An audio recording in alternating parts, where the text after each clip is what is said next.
Hello everyone, this is Codecast developers और मेरा नाम है ओमेश कुमार। डीएसए सीरीज का थर्ड लेक्चर।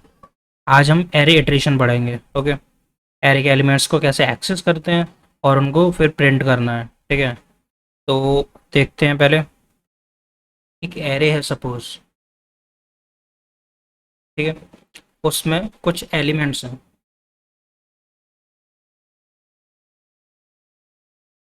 ठीक है, जैसे कि 10, 20, 30, 40, 50, 60। ओके, ये कुछ एलिमेंट है। ये सारे एलिमेंट है एक एरे के। इन एलिमेंट्स का एक एक इंडेक्स है, जैसे 0 है 10 का, 20 का 1 है, 30 का 2 है, 40, 3, 50, 4, 65। ये इसके इंडेक्स हैं। ठीक है, ये एरे हो गया हमारा और ये इसके इंडेक्स है। तो किसी भी एलिमेंट को एक्सेस करना है तो उसका इंडेक्स यूज होगा उसके लिए। ठीक है, कैसे, जैसे सपोज हमें 30 एक्सेस करना है तो ये किस इंडेक्स पे है? 2 पर है। तो हम लिखेंगे एरे और ब्रैकेट बनाएंगे एरे वाले, स्क्वायर ब्रैकेट, और यहाँ लिख देंगे 2। तो ये जो हमें वैल्यू दे देगा 30। ओके, ऐसे ही हम सारे एलिमेंट्स एक्सेस कर सकते हैं। अब कोड में देखते हैं इसको, इसी चीज़ के लिए। ठीक है, हम पहुंचे वीएस कोड में। मैं यहाँ पे एक फाइल बना लेता हूँ, array iteration. Okay, dot H T M L. वही एक एच टी एम एल का स्ट्रक्चर बेसिक। कोई भी जावास्क्रिप्ट का कोड लिखना है उसके लिए स्क्रिप्ट। ठीक है, तो अब क्या है, फर्स्ट हम एक एरे बना लेते हैं। कॉन्स्ट नंबर्स के लिए बना लेते हैं, नंबर्स इक्वल्स टू, एक एरे बना लिया मैंने। 10, 20, 30, 40, 50, 60, 70। ओके, अब मुझे इसको प्रिंट कराना है पूरे को। तो कंसोल डॉट लॉग, मैं यहाँ पे जेसन में प्रिंट कराऊंगा ताकि एक्स्ट्रा इन्फॉर्मेशन ना आए। तो जो हम प्रिंट कराना चाह रहे हैं सिर्फ वही आए। ठीक है, तो यहाँ पे कर दिया मैंने नंबर्स। इस प्रोग्राम को चलाते हैं। Right click, open with live server. ठीक, राइट क्लिक किया, इंस्पेक्ट कंसोल।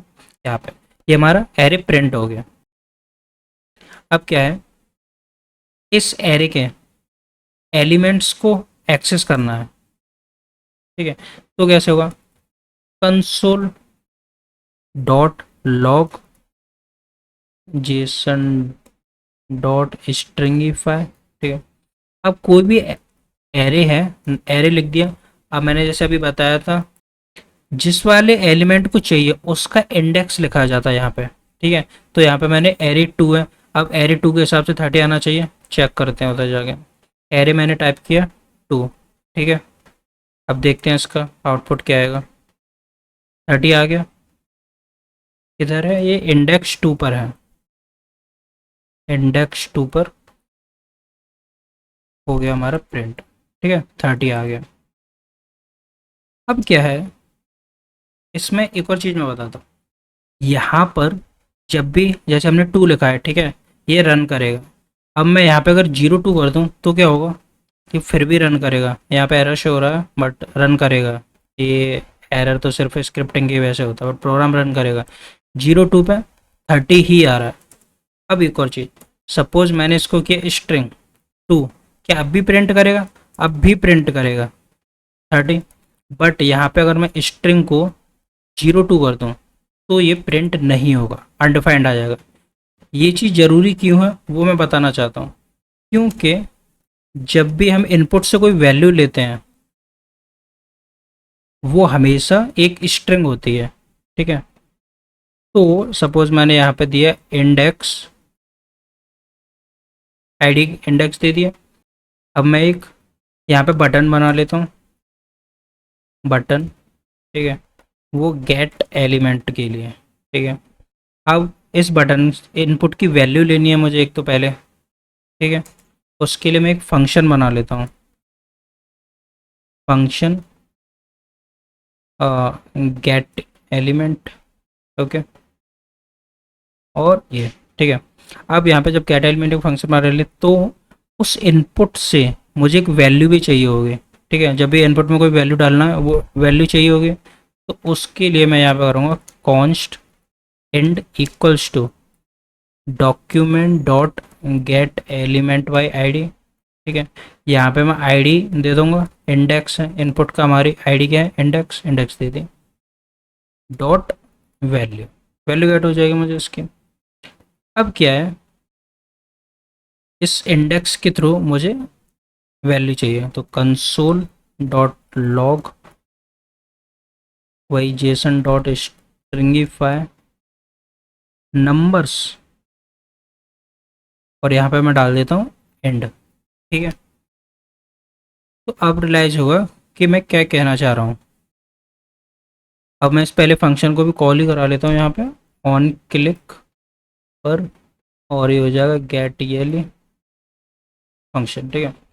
अब देखना, मैं मोजिला में गया, यहाँ पे मैंने डाला यहाँ पे 1, गेट वैल्यू किया, 20 आ गई, आ गया, क्यों, क्योंकि हमारे पे यहाँ पे 1 पे क्या है, 20 है, 0 पे 10 है, और 1 पे 20 है, ठीक है। अब अगर मैं यहीं 01 डालूंगा, 01, तो ये दे देगा अनडिफाइंड वैल्यू, ठीक है। तो मैं इसीलिए बता रहा था कि वहाँ पे स्ट्रिंग की वैल्यू देनी है तो ठीक तरीके से देनी है, वरना हमेशा नंबर देना ही प्रेफर करना है। अब इस चीज़ को रिजॉल्व कैसे करना है कि इनपुट से वैल्यू कोई आई और वो हमेशा एरे में ठीक जाए, बजाय कि अनडिफाइंड दे या फिर कोई भी और इश्यू आए, ये सही जाए। उसके लिए सिंपल क्या करना है, तो मैं यहाँ पर कॉन्स्ट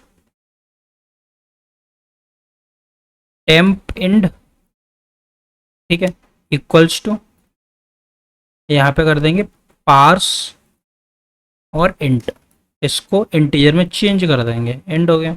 अब जो टेम्प इंड है उसको प्रिंट करा देंगे यहाँ पर, ठीक है। तो अब कुछ भी दो, 02 भी दिया तो भी गेट 30 आ गया, 01 और 2 पे गया 30 आ गया, 02 गया फिर भी 2 किया तो आएगा ही, ठीक है, तो भी 30 आया है, ठीक है। तो ये हो गया। अब क्या है, ये तो किसी एक एलिमेंट को एक्सेस करने का तरीका हो गया। अब जब सारे एलिमेंट एक्सेस करने हो वन बाय वन, शुरू से लेके एंड तक, ठीक है, तब क्या करना पड़ेगा, तब चलेगा फॉर लूप। तो फॉर लूप लगाया मैंने, लेट आई इक्वल्स टू 0, ठीक है, I is less than equals to. अब ये एरे कहाँ तक चलेगा, इस चीज़ को देखते हैं। एरे हमेशा तुम्हें लास्ट इंडेक्स तक चलाना है, तो लास्ट इंडेक्स फाइंड कैसे करेंगे, लास्ट इंडेक्स क्या होगा, तो उसके लिए ये समझो, एक एरे है, ठीक है, एरे की जो लास्ट इंडेक्स है वो हमेशा लेंथ से छोटा होता है। कैसे, एरे की एक प्रॉपर्टी होती है एरे डॉट लेंथ, जिससे एरे की लेंथ निकल आती है। तो इस वाले एरे की लेंथ क्या है, 1 2 3 4 5 6, मतलब 6 एलिमेंट है इसमें, ठीक है। तो 6 लेंथ है, और इंडेक्स कितना है हमारा, ये वाला जो है वो है 5, ठीक है। तो क्या है हमारा last index equals to length -1, हमेशा last index equals to length -1, ठीक है। तो यहाँ पे आते हैं, निकालते हैं numbers dot length -1, last index तक पहुँच जाएगा ये आई प्लस प्लस, ठीक है। इसको कंसोल करा लेते हैं, ये यहाँ पे नंबर्स और यहाँ पे आई, ठीक है।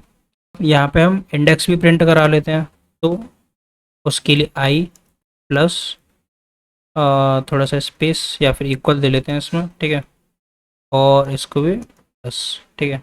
अब यहाँ पे चेक करते हैं, 0 पे 10, 1 to 20, 2 पे 30, 3 पे 40, ऐसे करके 6 पे 70, ठीक है। यही हमारा यहाँ पे एरे है जो सारा प्रिंट हो गया है वन बाय वन इंडेक्स के थ्रू। अब ठीक है, अब हमें सपोज 3 टू लास्ट इंडेक्स पे करना है, तब कैसे होगा, इंडेक्स 3 से गए, जैसे सपोज हमारा कोई एरे है 30 है, ठीक है। तो 30 पे हमारे क्या इंडेक्स 2। अब हमें 30 से 60 तक का प्रिंट कराना है सिर्फ, तब कैसे होगा, आई की वैल्यू 0 की जगह 2 से स्टार्ट कर देनी है। इंडेक्स हमारा 2 है तो 2 से स्टार्ट कर देंगे, 2 से स्टार्ट कर दिया है। अब हम वैल्यू चेक कर लेते हैं यहाँ पे, 2 से प्रिंट हुआ, 2 पे 30 और 3 पे 40, ये सारा का सारा 6 to 70 आ गया। ओके, तो ये है फॉर लूप, ठीक है, जिससे हम पूरा इटरेट करा के वैल्यू प्रिंट करा सकते हैं। अब नेक्स्ट आता है for of loop. For of loop आता है नेक्स्ट, ठीक है। तो फॉर ऑफ लूप देखते हैं। फॉर ऑफ लूप में क्या है, हमें इंडेक्स की जरूरत नहीं पड़ती, वो डायरेक्ट ही प्रिंट कर देता है एलिमेंट को डायरेक्ट एक्सेस करके। कैसे, for const ELE element of, element किसके चाहिए हमें, एरे के, तो वो क्या है हमारा नंबर्स, ठीक है, उसको प्रिंट करा देंगे यहाँ पे। तो मैं इसी कंसोल को उठा लेता हूँ यहाँ पे और प्रिंट करा देता हूँ। अब इसमें इंडेक्स है नहीं हमारे पास, तो इंडेक्स को हटा देंगे, सीधा सीधे नंबर प्रिंट होंगे हमारे पास, ठीक है। और यहाँ पे ईएलई एलिमेंट, ठीक है, सीधे सीधे नंबर प्रिंट होंगे हमारे पास। ये देखो सारे नंबर प्रिंट हो गए, 10 20 30 40 50 60 70 सारे हुए। तो मैं यही कह रहा था, इसको पूरा कमेंट कर दिया, ये देखो सारे के सारे प्रिंट हो गए, ठीक है। ओके, इसमें एक और तरीका है एलिमेंट्स को गेट करने के लिए, वो है फॉर ईच लूप, ठीक है, जो हम अपने डेटा स्ट्रक्चर जब करेंगे तब यूज़ भी करेंगे उसका। तो उसको भी देख लेते हैं। ये हमारा थर्ड है फॉर ईच मेथड। वो कैसे यूज़ करते हैं, नंबर्स डॉट, नंबर्स क्या हमारा एरे है, नंबर्स डॉट यहाँ पे फॉर ईच लगा दिया, फॉर ईच।